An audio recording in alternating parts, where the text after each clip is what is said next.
नाज़रीन, Pakistan peoples party जे senior अगवान अॻूणे सूबाई वज़ीर शर्जील इनाम मेमण चयो आहे त असांजा मुख़ालिफ़ 5 वरिया आराम करण बाद चूंडुनि जो ऐलान थींदे ई घरनि मां निकिरी ईंदा आहिनि। पर पीपी जी क़यादत तोड़े कारकुननि दुख सुख में आवाम सां गॾु रहनि था। कराची में शर्जील इनाम मेमण जी प्रेस कॉन्फ्रेंस जा तफ़सील हिन रिपोर्ट में। पाकिस्तान पीपल्स पार्टी जे अगवान शर्जील इनाम मेमण चयो आहे त संदसि मुख़ालिफ़ 5 वरिया घरनि में आराम कनि था ऐं चूंडुनि जो ऐलान थींदे ई घरनि खां ॿाहिरि निकिरी अचनि था। मुख़ालिफ़नि खे ॾुखे वक़्त में आवाम जो साथ न ॾियण सबबि शिकस्त मिली आहे। कराचीअ में प्रेस कॉन्फ्रेंस कंदे पीपीए जे सीनियर अगवान ऐं अॻूणे सूबाई वज़ीर शर्जील इनाम मेमण चयो त जामशोरे में मुरीदनि जो इज्तिमा हो, सियासी जलसो न हो। पीपी मुख़ालिफ़नि चूंडुनि में गॾिजी मुक़ाबलो कयो पर खेनि तारीख़ी शिकस्त मिली। आज सिंध में ग्रैंड डेमोक्रेटिक अलायंस की जानिब से एक प्रोग्राम किया जा रहा है। पहले धरना कह रहे थे, फिर जलसा कह रहे थे। खैर, मैं थोड़ी वाज़ेह कर लूं क्योंकि सिंध के लोगों को तो सब कुछ पता है, लेकिन शायद पाकिस्तान के लोगों को कम पता हो। ये जो तकरीब हो रही है, ये तकरीब पीर साहब पगारो जो कि निहायत ही काबिल एहतराम है, हम सब उनकी तहे दिल से इज्जत करते हैं। एक गादी है, उनके जो तो मुरीद हैं, ये मुरीदों का एक इज्तिमा है। इसको ये ना समझा जाए कि ये कोई पॉलिटिकल पार्टी का जलसा है, ये मुरीदों का इज्तिमा है और ये उनको पूरा आईनी इख्तियार है कि वो जलसे करें, तकरीबें करें। अब उसमें मैं थोड़ा वाज़ेह कर लूँ, जब ये 2024 के इंतखाबात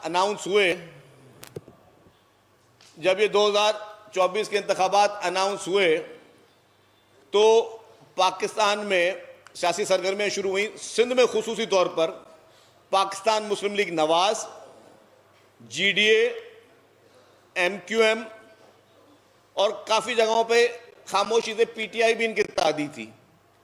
सिंध भर में ये इत्तेहाद बना कि पाकिस्तान पीपल्स पार्टी का डट के मुकाबला करना है और ये इत्तेहाद हर इलेक्शन में बनते हैं, कोई नई चीज़ नहीं है। तो अकेले सर कोई जमात नहीं आई और ना ही लड़ना चाहते। जितने भी एंटी पीपल्स पार्टी कुव्वतें हैं वो सारी जमा हुई और एंटी पीपल्स पार्टी कुव्वतों ने ये कोशिश की कि हम पीपल्स पार्टी का मुकाबला करें और अल्हम्दुलिल्लाह हर जगह से तारीखी शिकस्त नसीब हुई। काफ़ी जगहों पर ये GDA, जमात इस्लामी, MQM और इनके साथ साथ PTI भी शामिल थी और इन सारे इत्तेहादों को हर जगह पे पीपल्स पार्टी ने बड़े मार्जिन से हराया। पीपल्स पार्टी जे अगवान शर्जील इनाम मेमण जो चवणु आहे त मुख़ालिफ़नि खे संदन अमलनि जे करे अवाम रद्द कयो। जॾहिं बि ॾुखियो वक़्तु ईंदो आहे त ही गुम हूंदा आहिनि। जॾहिं त पीपी अगवान ऐं कारकुन ओखी तोड़े सौखीअ में अवाम सां कुल्हो कुल्हे में मिलाए बीहंदा आहिनि। आपके अहमालों को जैसे आप लोगों को मुस्तरद किया गया है, जितनी भी जमातें हैं, तो आपको उस वक्त भी मुस्तरद किया गया और ये जनरल इलेक्शन में लोगों ने भर भर के जो है वो आपको मुस्तरद किया, दिल खोल के आपको मुस्तरद किया। क्योंकि अब क्यों मुस्तरद होते हैं वो भी मैं आपको बताना चाहूंगा कि जब भी मुश्किल वक्त आता है और सिंध के लोगों ने, पाकिस्तान के लोगों ने मुश्किलातें देखी, सिंध के लोगों ने मुश्किलातें देखी। जब कोविड-19 पाकिस्तान में आया तो सिंध में सिंध हुकूमत कहां थी और पीपल्स पार्टी कहां थी। मैं सिंध हुकूमत को अलग करूंगा, पीपल्स पार्टी को अलग करूंगा। पीपल्स पार्टी का एक एक MPA, एक एक MNA जो हमारे दिहाड़ी पेशा लोग थे, उनकी इमदाद में मसरूफ थे, उनको राशन पहुंचा रहे थे, उनको वैक्सीनेशन मुफ्त में दे के उनको पहुंचा रहे थे, उनकी टेस्टिंग्स करवा रहे थे। अभी सैलाब आया, सैलाब में ये सारे मेरे जर्नलिस्ट भाई बैठे हुए हैं और कुछ हमारे ऐसे जर्नलिस्ट हैं जो बहुत अच्छा भी बोलते हैं और बड़ा ओपन बोलते हैं। मुझे सैलाब में ये जितने दोस्त बैठे, कोई एक पार्टी बता दें मुझे सिंध में आपको नजर आई हो। PTI नजर आई आपको, PMLN नजर आई आपको, GDA नजर आई आपको, जमात इस्लामी नजर आई आपको? कोई मुझे पार्टियां बताएं जो आपको पब्लिक में नजर आए हों। ये GDA के जितने रहनुमा थे, ये JUIF भी इनके साथ इत्तेहादी थे, में नाम रह गया, JUIF के रहनुमा, ये कहीं आपको नजर आए कि ये कहीं पे कोई काम कर रहे हैं, कि लोगों के बीच में बैठे हुए हैं? सैलाब में भी पीपल्स पार्टी के अरकान असेंबली ने रात पूरी जागो के लोगों को वहां पे रेस्क्यू करवाया है, लोगों को बचाया है, लोगों के गांवों से, देहातों से, शहरों से पानी बेट निकलवाए हैं। शहरों में भी हमारे मेयर्स ने बाकायदा पूरी रात जागकर, ना दिन देखा ना रात देखी, लोगों की इमदाद की है, लोगों के साथ खड़े रहे। शर्जील इनाम मेमण चयो त ही सियासतदान 5 वरह घरनि में आराम कनि था ऐं चूंडुनि जो ऐलान थींदे ई घरनि मां निकिरी अचनि था। अवाम बाशऊर आहे, सभु कुझु सम्झे थो। GDA न सिंध जे अवाम जी ख़िदमत कई ऐं न ई सिंध जे हक़नि जी ॻाल्हि कई आहे। ये वो पॉलिटिकल पार्टी था, मैं खुल के बताऊं मसला है क्या है, चाहे वो GDA हो या उनके इत्तेहादी हो। ये 5 साल पूरे के पूरे ये घरों में, ड्राइंग रूम में बैठे होते हैं। और मैं फैक्ट बता रहा हूं, अगर मैं गलत बोल रहा हूं तो आपके मेरे साहब दोस्त कोई मुझे उस पर कह सकता है। कोई इनको सियासी सरगर्मी आपको नजर नहीं आएगी, किसी गरीब से मिलने नहीं जाएंगे, अपने घरों में या अपने इनके पास जो उनके उताके हैं, किसी गरीब का एक्सेस नहीं होता, किसी गरीब से ये मिलने के लिए तैयार नहीं है। और फिर जब इलेक्शन का टाइम आता है तो सारी जमातें, वो चूचू का मुरब्बा जमा हो जाता है और फिर ये पहुंच जाते हैं कि जी हमें इलेक्शन के लिए हमें वोट दो। तो लोग अब बेवकूफ नहीं हैं, लोग अब अंधे नहीं हैं, लोगों को अल्लाह ताला ने अक्ल दी। लोग देखते हैं कि जी हमारे साथ दुख सुख में कौन खड़ा है, हमारे लिए डेवलपमेंट कौन कर रहा है, हमारे लिए हॉस्पिटल्स किसने बनाई है। आज अगर किसी को दिल का कोई हार्ट अटैक हो जाए, या किसी को गुर्दों की बीमारी हो जाए, या किसी को स्किन कोई भी इंफेक्शन डिजीज कोई हो जाए, या बच्चों को कोई मर्ज हो जाए, तो वो सिंध हुकूमत की कायम करदा पाकिस्तान की बेहतरीन हॉस्पिटल में जाते हैं और वहां पे मुफ्त इलाज कराते हैं। GDA की हुकूमत ने या बाकी पॉलिटिकल पार्टीज ने, ये सब हुकूमत में हिस्सा रहे हैं। आप देखें कभी GDA को या ये बाकी जमातें हैं, कभी इनको देखा है कि आपने इन लोगों ने कोई एक अच्छा काम किया हो। ये इख्तियार में हमेशा रहे, हमेशा डिक्टेटरशिप के दौर में ये बड़ी बड़ी वजारतों में रहे, कोई एक काम बता दें इन्होंने किया हो, या कभी सिंध के हुकूक की कभी उन्होंने कोई बात उठाई हो। सिर्फ सियासी जलसों में बैठकर बातें करने से आपके क्लेम्स जो है वो सही नहीं होते। पीपल्स पार्टी जे अॻवान शर्जील इनाम मेमण चयो त मुखालिफ़ साणस संदसि तक ते मुक़ाबिलो कनि, जेकॾहिं हू खटी विया त धांधली थी आहे, हाराए विया त संदन मौक़िफ़ कूड़ ते ॿधल आहे। सियासत में हाकारी ॻाल्हियूं थींदियूं आहिनि, तव्हांजे जलसे में असांजे क़यादत ख़िलाफ़ ॻाल्हियूं थींदियूं त ख़ामोश न वेहंदासीं। लोग जो है वो सियासी शऊर रखते हैं, लोग ये समझते हैं। आज भी जहां धरना हो रहा है, जिस जगह पे धरना कर रहे हैं, उस धरने के आप इलेक्शन के रिजल्ट निकाल लें कि GDA ने अगर उठाए 5000 वोट तो पीपल्स पार्टी ने लाख से ऊपर वोट उठाए। तो आप बताएं कि कौन से हल्के में आपको प्रॉब्लम आ रहा है, हमसे बात करें। मैं आपको अपने हल्के की बात करता हूं। मेरे हल्के में ये पूरी GDA, MQM, जो भी इनकी जमातें हैं, जमात इस्लामी, फजलुर रहमान, सब पहले भी इकट्ठे थे। आ जाए मुझसे, मैं आज सीट छोड़ता हूं, दोबारा आके मुकाबला कर लें। अगर आप जीत गए तो आपकी धांधली का क्लेम ठीक है, अगर आप नहीं जीते तो इसका मतलब यह है कि आपके क्लेम गलत है। मैं अपने हल्के का ओपन ऐलान करता हूं, कल आके मुझे बोले कि जी करना है, मैं हाजिर हूं। तो ये इसी तरीके से सिंध में किसी हल्के में भी इनकी पॉलिटिक्स सिर्फ और सिर्फ, अगर आप बैठ के नफरतें फैलाएंगे। जलसों में मैंने आज कुछ तकारीर देखी, कोई कह रहा है जी कि मुझे 5 खून माफ हो तो मैं ये 5 कत्ल कर दूं। मतलब ये सियासत में आप कत्ल आम की बात करेंगे तो बराए मेहरबानी ये बातें अच्छी नहीं होती हैं। बहुत एहतराम है, और वो एहतराम हमेशा कहते हैं इज्जत देने से इज्जत मिलती है। हम वो एहतराम हमारा कायम दायम रहना चाहते हैं। लेकिन अगर आपके जलसे के प्लेटफॉर्म से हमारी लीडरशिप के लिए गलत बातें होंगी तो डेफिनेटली खामोशी पीपल्स पार्टी भी नहीं करेगी। PP अॻवान शर्जील इनाम मेमण चयो त सिंध वासी बाशऊर आहिनि, खेर ख़बर आहे त PP संदन बहितर नमूने ख़िदमत करे सघे थी। सिंध जे अवाम जा थोराइता आहियूं जिन चूंडुनि में शानदार कामयाबी ॾियारी। शर्जील इनाम मेमण चयो त PP अवाम जी ख़िदमत में यकीन रखे थी। PP क़यादत तोड़े कारकुन मुल्क ऐं अवाम जे ख़ुशहालीअ लाइ जाखोड़ जारी रखंदा। जी नाज़रीन, पीपल्स पार्टी जे सीनियर अॻवान ऐं नए कामयाब थियल MNA शाज़िया अता मरी चयो आहे त मौलाना फज़लुर रहमान सम्झण ऐं इंकिशाफ़ करण में देरि नाहे कंदो। निजी TV सां ॻाल्हाईंदे पीपल्स पार्टी जी सीनियर अॻवान चयो त तहरीक अदम एतमाद आइनी ऑप्शन आहे, असां उन जे हक़ में हुआसीं। हुन चयो त मौलाना केपी में हारजी वियो आहे पर नुक़सान सिंध खे पहुचाए रहियो आहे। शाज़िया तामरी वधीक चयो त पीटीआई वारा कॾहिं चवनि था त ॻाल्हियूं न कंदासीं पर कॾहिं वरी चवनि था त ॻाल्हियूं कंदासीं। नून लीग असां सां ॻाल्हियूं कयूं त असां बि उन्हनि सां ॻाल्हियूं कयूं। हुन चयो त बिलावल भुट्टो ज़रदारी चयो आहे त असां वफ़ाक़ी हुकूमत जो हिसो न रहंदासीं पर पार्लियामेंट में वेहंदासीं। नून लीग सां ॻाल्हियूं जारी आहे। ॿिए पासे जमीयत उलमा इस्लाम जे सरबराह मौलाना फज़लुर रहमान चयो आहे त बेतमादी रिथ जे हवाले सां फैज़ हमीद जो नालो ग़लती में वरितो हो। हिकु बयान में मौलाना फज़लुर रहमान चयो आहे त गुज़िरियल ॾींहुं ख़ानगी टीवी खे ॾिनल इंटरव्यू में बेतमादी रिथ बाबति फैज़ हमीद जो नालो ग़लतीअ मां ज़ुबान ते अची वियो हो। हुन चयो त हू 2018 जे इलेक्शन में धांधली जो ज़िम्मेवार कमर जावेद बाजवा ऐं फैज़ हमीद खे सम्झे थो। उन्हनि मामलनि ते बहस जे बदिरां तारीख़ जे हवाले करे छॾियो। मौलाना फज़लुर रहमान चयो त हू सम्झे थो त बेतमादी रिथ ऐं इल्ज़ाम मामूली आहिनि। उहे सभु शयूं पाकिस्तानी सियासत जो हिसो रहंदियूं आहिनि। मुल्की सियासत में एस्टेब्लिशमेंट जो को बि किरदारु न हुजणु घुरिजे। JY सरबराह जो चवणो त केस अदलिया समेत ॿियनि इदारनि ते एतमाद नाहे ऐं हू हिन निज़ाम जे ख़िलाफ़ आहे। मौलाना फज़लुर रहमान चयो त हुन घणो कुझु बर्दाश्त कयो ऐं उन दौरान खेनि मुस्तक़िल तनक़ीद जो निशानो बि बणायो वियो। खेनि रोअण ऐं रड़ियूं करण जी बि इजाज़त न हुई।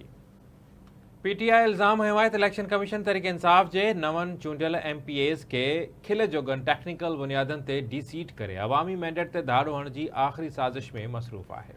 पार्टी जे एग्ज़ीक्यूटिव कमेटी जे इजलास खां पोइ जारी कयल पधिराई में चयो वियो आहे त अवाम पंहिंजे मैंडेट जी तौहीन क़बूल न कंदो ऐं नई आइन जी क़बर खोटींदड़नि खे कॾहिं मुआफ़ कंदो।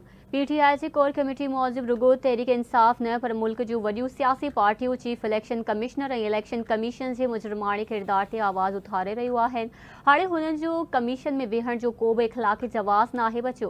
खेनि फ़ौरन इस्तीफ़ा ॾियणु घुरिजे। पधिराई में चयो वियो आहे त इलेक्शन कमीशन जी सरपरस्ती में अवाम जे मैंडेट आइन ऐं जमहूरियत जी खुलियल तौहीन जो रस्तो रोकणु मुल्क ऐं क़ौम जे मफ़ाद में अंटर आहे। जंहिं करे PTI बानी अवामी मैंडेट जे खुलियल तौहीन ख़िलाफ़ सॼी क़ौम खे सुभाणे पुरअमन एहतजाज जो सॾु ॾिनो आहे। तहरीक इंसाफ़ जो चवणु आहे त संदन 85 सीटूं खसे जमहूरियत ते हमिलो कयो वियो। प्रेस कॉन्फ्रेंस कंदे PTI अॻुवाणनि रऊफ़ हसन, शेर अफ़ज़ल मरवत, शानदाना गुलज़ार, रिहाना डार, सलमान अकरम राजा ऐं ॿियनि चयो त चूंडुनि में असांखे 179 सीटूं मिलणु घुरिजनि। हा 85 सीटूं खसियूं वियूं आहिनि। PTI अॻुवाण शानदाना गुलज़ार चयो आहे त इलेक्शन में कराची मां 1 करोड़ 25 लख वोट मिलण बावजूदि खेनि हिकु बि सीट ते कामयाबु नाहे कयो वियो। PTI अॻुवाण असद कैसर जो चवणु आहे त हू चूंड नतीजनि खे क़बूल नथा कनि। धांधली ख़िलाफ़ ॿियनि पार्टियुनि सां गॾिजी हिकमत अमली जोड़ींदासीं। इस्लामाबाद में असद कैसर जी सरबराही में तहरीक इंसाफ़ जे वफ़द जमात इस्लामी जे वफ़द सां मुलाक़ात करे इलेक्शन में थियल मुबैना धांधलियुनि ते ख़्यालनि जी ॾे वठि कई। मुलाक़ात खां पोइ जमात इस्लामी जी अॻुवाण लियाकत बलोच सां गॾु प्रेस कॉन्फ्रेंस कंदे PTI अॻुवाण असद कैसर चयो त आम चूंडुनि में अवामी मैंडेट चोरी कयो वियो जंहिंजो को बि मिसाल नथो मिले। हुन चयो त हाणे मुल्क जा फ़ैसिला बंदि कमरनि में न पर अवाम ई कंदो। इलेक्शन खां पोइ मुल्क में बेतमादी वारी सूरत-हाल अञा वधी वई आहे। असद कैसर जो वधीक चवणो त चूंडुनि खां पोइ मुल्क में सियासी इस्तेहकाम अचणु घुरिजे। हाँ अफ़सोस आहे जो मुल्क चूंडुनि बाद अदम इस्तेहकाम तरफ़ वधी वियो आहे। जमात इस्लामी जे अॻुवाण लियाकत बलोच चयो त इलेक्शन जा नतीजा ज़बरदस्ती तब्दील करे अवामी मैंडेट ते दाड़ो हयो वियो। चूंड नतीजनि खे रद्द करियूं था। हुन चयो त चीफ इलेक्शन कमिश्नर जी इस्तीफ़ा ऐं चूंडुनि में थियल धांधली जी जांच लाइ सुप्रीम कोर्ट जी सतह ते अदालती कमीशन जो मुतालबो कनि था। लियाकत बलोच चयो त PTI सां राब्ता जारी रहंदा। जमहूरियत ऐं सियासी इस्तेहकाम जे लाइ जिदोजहद जारी रखंदासीं।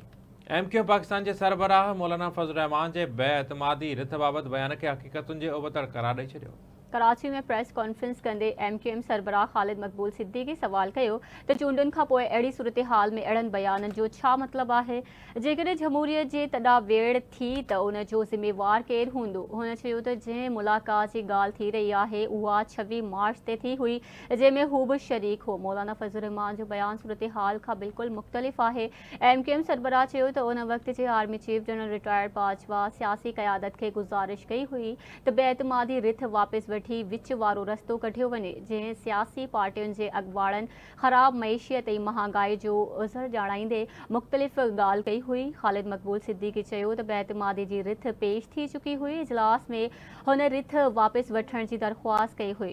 हुन चयो त जेकॾहिं हाणे इन खां अॻिते ॻाल्हि वधी त जमहूरियत लाइ मौक़ियो विञाए सघिजे थो ऐं पोइ अहिड़ी हालतूं पैदा थी सघनि थियूं जो वोटनि जा नतीजा ख़तमु थी वेंदा। अमरीका हिकु भेरो ॿीहर पाकिस्तान जे चूंडुनि में धांधली जी जांच जो मुतालबो कंदे चयो आहे त पाकिस्तान में आम चूंडुनि में धांधली जे इल्ज़ामनि जी जांच थियणु घुरिजे। अमरीकी पढ़ई खाते जे तर्जुमान मैथ्यू मिलर चयो त न रुगो पाकिस्तान में पर दुनिया जे कहिड़े बि मुल्क में अहिड़ा इल्ज़ाम लॻंदा त उन्हनि जी मुकमिल जांच थियणु घुरिजे। वाशिंगटन में प्रेस कॉन्फ्रेंस कंदे मैथ्यू मिलर चयो त गॾियल हुकूमत पाकिस्तान जो अंदरूनी मामिलो आहे, फ़ैसिलो अमरीका खे न पर पाकिस्तान खे करणु घुरिजे। ॿिए तरफ़ अमरीकी नेशनल सिक्योरिटी जे तर्जुमान जॉन किर्बी चयो आहे त पाकिस्तान में मुबैना चूंडुनि में धांधली जे इल्ज़ामनि ते व्हाइट हाउस खे तमामु घणी ॻणती आहे।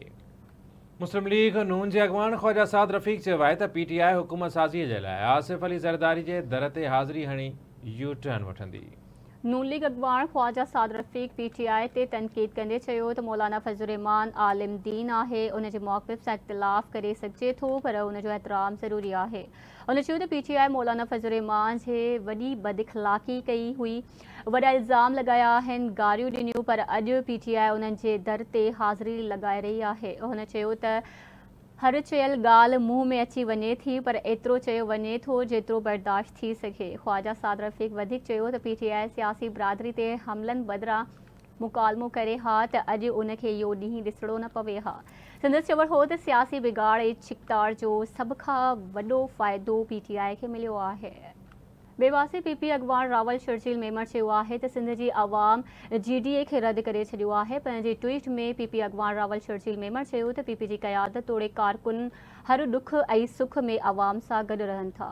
संदसि छा चवणु आहे अचो त ॾिसूं हीअ रिपोर्ट। पाकिस्तान पीपल्स पार्टी जे अॻवान रावल शर्जील मेमण चयो आहे त सिंध जे आवाम GDA खे रद्द करे छॾियो आहे। GDA सिंध सॼे में 2018 में 11 सीटूं खयूं ऐं हींअर 2 सीटुनि ते अची बीठी आहे। तो इन जो सबब इहो ई आहे कि पाकिस्तान पीपल्स पार्टी आवाम की खिदमत कई है। पाकिस्तान पीपल्स पार्टी रोड रास्ता Benazir income support programme ration सैलाब में 21 लाख घर पीपल्स बस सर्विस ऐं तमाम दुखनि सुखनि में माण्हुनि जी सहार लथी आहे। तो पाकिस्तान पीपल्स पार्टी के माण्हुनि मोट ॾिनी। समाजी राब्तनि वारी वेबसाइट ते पंहिंजे ट्वीट में रावल शर्जील मेमण चयो त GDA जे अॼोके एहतजाज में 101% रुगो मुरीदनि जो अंग आहे। एहतजाज जो हक़ है ऐं एहतजाज रिकॉर्ड करण जो पीसफुल तरीक़े सां सभिनी पार्टियुनि खे हक़ है। त मुंहिंजे हिसाब सां जेको इहो धरणो थियो आहे ऐं चवंदुमि इहो 99 बि न 101% ई धरणो रुगो ई रुगो पंहिंजे पीर साहिब जे मुरीदनि में मुश्तमिल हो। रुगो पीर साहिब जो मुरीद मौजूदु हुआ। जेका माण्हू स्टेज ते मौजूदु हुआ हुनमें 80% खनि माण्हू ऐं सम्झा थो अहिड़ा आहिनि जिन पाकिस्तान पीपल्स पार्टी जी टिकट जे लाइ जेका पाकिस्तान पीपल्स पार्टी जी क़यादत सां जेके राब्ते में हुआ। रावल शर्जील मेमण चयो त 2012 ऐं 2024 जे तस्वीरुनि मां फंक्शनल लीग ऐं GDA जे मक़बूलियत जो अंदाज़ो लॻाए सघिजे थो। जेकॾहिं पंहिंजो खैरपुर घोटकी शिकारपुर लाड़काणो नौशेरो सरपारकर बदीन सांगड़ हिननि जॻहियुनि ते GDA जा 2018 में उम्मीदवार खटिया ऐं 2024 में न खटिया। हिन जो सबब इहो आहे कि हिन ज़िले में पाकिस्तान पीपल्स पार्टी कमु कयो आहे, बहितरीन कमु कयो आहे। हिन जो रस्तो इहो इन जो हल इहो ई आहे कि हींअर पाकिस्तान पीपल्स पार्टी जो कोर्स माण्हुनि उनखे मैंडेट ॾिनो आहे पीपल्स पार्टी खे, पीपल्स पार्टी बहितरीन डिलीवर कंदी। रावल शर्जील मेमण चयो त PPA जे थरपारकर वारे जलसे में GDA जे अॼोके धरणे खां टीण ते आवाम आयो हो। हुन चयो त पीर पागारे सां स्टेज ते वेठल माण्हू PPA जे टिकट लाइ परेशान हुआ। पीपल्स पार्टी जे अॻवान रावल शर्जील मेमण चयो त पीपल्स पार्टी सिंध जे आवाम जी सदाईं ख़िदमत कई आहे, उन जो को मिसाल नथो मिले। हुन चयो त PP कुदरती आफ़तुनि ॾुख सुख गुरबत ऐं अमन अमान जे मसइलनि में हमेशह आवाम सां गॾु रही आहे। रावल शर्जील मेमण चयो त पीपल्स पार्टी सिंध जे आवाम जे मसइलनि खे चङी रीति ॼाणे थी, मुरीदनि खे सियासत ऐं जलसनि लाइ इस्तेमालु नथो करे सघिजे। रावल शर्जील मेमण चयो त हू 10 सालनि खां पोइ मुरीदनि जो जलसो करे इहा दावा नथी करे सघिजे त माण्हू तव्हां सां गॾु आहे। सुप्रीम कोर्ट जे अॻूणे जज Mazahar Naqvi secretary judicial council खे ख़त लिखियो आहे। सुप्रीम कोर्ट जे अॻूणे जज मुज़ाहिर नक़वी ख़त में मौक़िफ़ इख़्तियार कयो आहे त जुडिशियल काउंसिल जी कार्रवाई इस्तीफ़ा बावजूदि जारी आहे। हुन ख़त में ॼणायो आहे त आइन ऐं कानून मूजिबि रिटायर्ड जजिस ख़िलाफ़ कार्रवाई काउंसिल जे दायरे इख़्तियार में नाहे। मुज़ाहिर नक़वी ख़त में वधीक मौक़िफ़ इख़्तियार कयो आहे त सुप्रीम जुडिशियल काउंसिल जो 12 जनवरी जो हुकुम गैर क़ानूनी हो। ॿिए पासे PTI बानी तोशाखाना रेफरेंस में सज़ा ख़िलाफ़ इस्लामाबाद हाई कोर्ट सां राब्तो करे वरितो। इस्लामाबाद हाई कोर्ट में सरदार लतीफ़ खोसा मार्फत अपीलूं दाख़िल कयूं वयूं। वकील लतीफ़ खोसे चयो आहे त सज़ा मुअतली ऐं अपीलुनि जी जल्द ॿुधणी जे लाइ बि दरख़्वास्तूं दाख़िल कयूं वयूं आहिनि। लतीफ़ खोसे चीफ जस्टिस खे अपील कई त दरख़्वास्तूं जल्द ॿुधणी लाइ मुक़ररु कयूं वञनि। पीटीआई अॻवान शाह महमूद कुरैशी साइफर केस में सज़ा ख़िलाफ़ इस्लामाबाद हाई कोर्ट सां राब्तो कयो आहे। शाह महमूद कुरैशी तरफ़ा बैरिस्टर तैमूर मलिक ऐं अली बुखारी दरख़्वास्त दाख़िल कई। दरख़्वास्त में मौक़िफ़ इख्तियार कयो वियो त 15 अगस्त ते शुरू थींदड़ साइफर केस में ट्रायल जे अमल जी भञकिड़ी कई वई। केस जी ट्रायल क़ानूनी तरीक़े मूजिब न हलायो वियो। अदालत में प्रोसिक्यूटर्स जे 10 शाहिदनि जा बयान मुंहिंजे वकीलनि जे गैर मौजूदगी में कया विया। दरख़्वास्त में वधीक चयो वियो त मूंखे बिना कंहिं नोटिस जे ख़ुदमुख्तियार पब्लिक एडवोकेट मुक़ररु कयो वियो। आर्टिकल 10A तहत बुनियादी हक़नि बाबति अदालत में केतिरा ई भेरा दरख़्वास्तूं ॾिनियूं आहिनि। ट्रायल कोर्ट जो फ़ैसिलो फेयर ट्रायल जी बुनियादी उसूलनि जी भञकिड़ी आहे। दरख़्वास्त में इस्तदा कई वई त ख़ुसूसी अदालत जो 3 जनवरी जो फ़ैसिलो कलअदम करार ॾेई खेस बरी कयो वञे। ॿिए पासे पेशावर हाई कोर्ट पीटीआई जे नामज़द वज़ीर आज़म उमर अयूब जी हिफ़ाज़ती ज़मानत मंज़ूर करे वरिती। पेशावर हाई कोर्ट में उमर अयूब जी हिफ़ाज़ती ज़मानत जे लाइ दरख़्वास्तुनि ते ॿुधणी थी। चीफ जस्टिस AAJ खां पुछाणो कंदे चयो त जवाबदार खे केतिरा ॾींहं मोहलत ॾिनी वञे त जीअं हू ज़मानत वठे। दानियाल अहमद चयो त अदालत खे जेको मुनासिब लॻे उहो ई वक़्तु ॾिनो वञे। अदालत उमर अयूब खे 1 लख रुपयनि जा मुचलका जमा कराइण जो हुकुम ॾिनो। पीटीआई अॻवान खे 1 महीने जे लाइ लाॻापियल अदालत में पेश थियण जी हिदायत कई वई।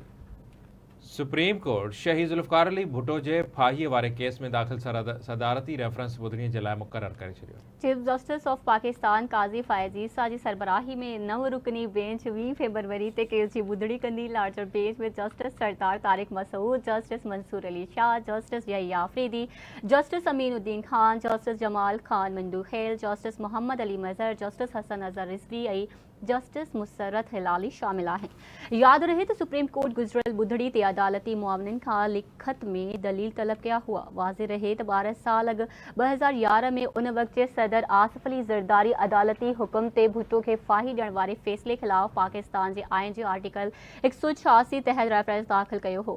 इन केस जी पहिरीं ॿुधड़ी 2 जनवरी 2012 ऐं आख़िरी 12 नवंबर 2012 ते थी। पहिरीं 5 ॿुधड़ियूं अॻूणे चीफ जस्टिस इफ्तिखार चौधरी जी सरबराही में 11 रुकनी लार्जर बेंच कयो हुयो। सिंध हाई कोर्ट बिना इजाज़त जे इमारतुनि जे वाध खे गैर क़ानूनी करार ॾेई छॾियो। सिंध हाई कोर्ट में कराची शहर अंदर गैर क़ानूनी रावतुनि वारे केस जी ॿुधणी थी।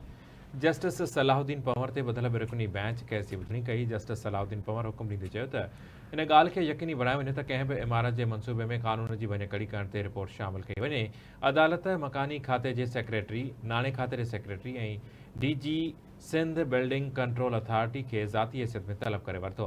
अदालत सिंध बिल्डिंग कंट्रोल अथॉरिटी में गुज़िरियल 5 सालनि दौरान फराहम कयल फंड्स जे हवाले सां रिपोर्ट पेश करण जो पिणु हुकुम ॾिनो। अदालत पारां जारी कयल हुकुम में चयो वियो आहे त सिंध बिल्डिंग कंट्रोल अथॉरिटी जे गुज़िरियल 5 सालनि में ख़र्च कयल मुख़्तलिफ़ मंसूबनि बाबति रिपोर्ट ॾिनी वञे।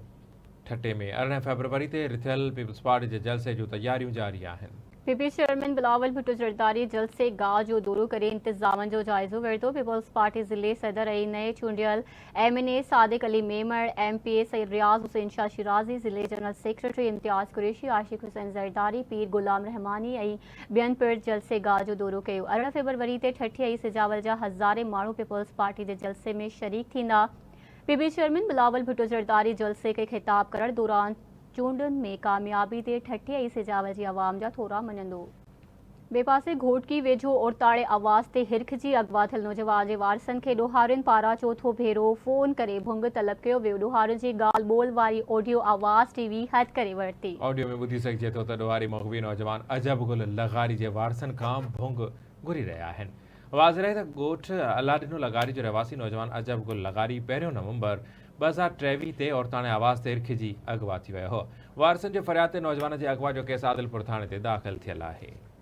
फिरोज़ जी दहशतगर्दी टोड़ अदालत में मेहर वाक़े जी ॿुधड़ी थी गुज़री। अदालत में चूंडियल MNA इरफान ज़फ़र लगारी ऐं chairman town committee Sita road कंबर लगारी पेश थिया।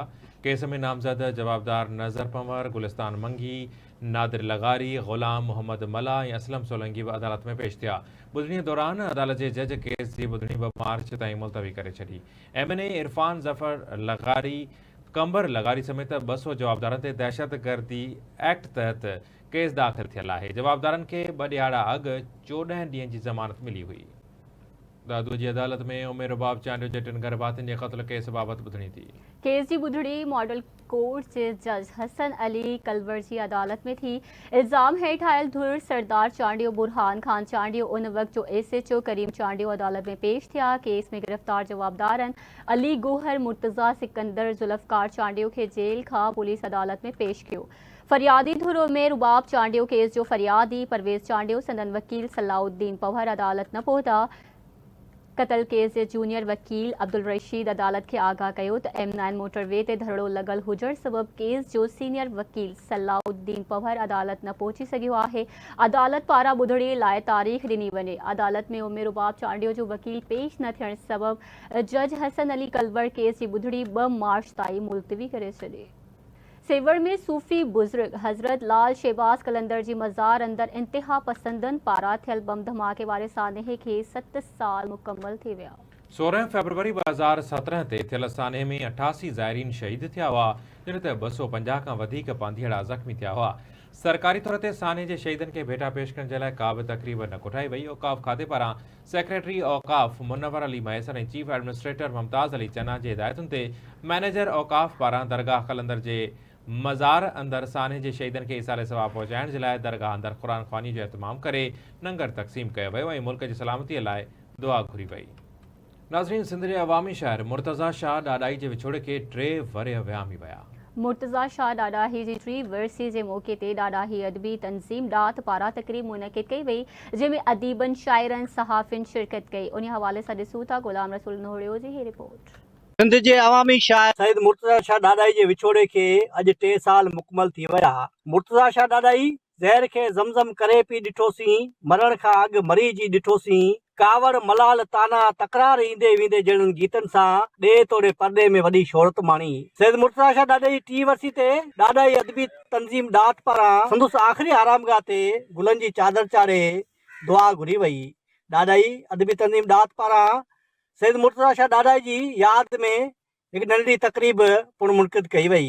उन मौक़े ते सिंध जे नाले वारे कंपियर अदीब साईं महमूद मुग़ल, हनीफ़ लगारी, अब्दुल वाहिद आसी अकड़ो, फ़कीर मोहम्मद ढोल ऐं ॿियनि आवाज़ टीवी सां ॻाल्हाईंदे चयो त आम ज़िंदगीअ में शार वहिंवार में रिश्तनि सां तालुक़ रखंदड़ माण्हू जेको हर कंहिं सां आबो सां मोहबत सां इज़त सम्झंदो हुयो, शाइर त तमामु वॾो हुयो। उहो त हिकिड़ो अलॻि हिकिड़ो गुण थी वियो न, लिखण जी तहरीरी गुण थी।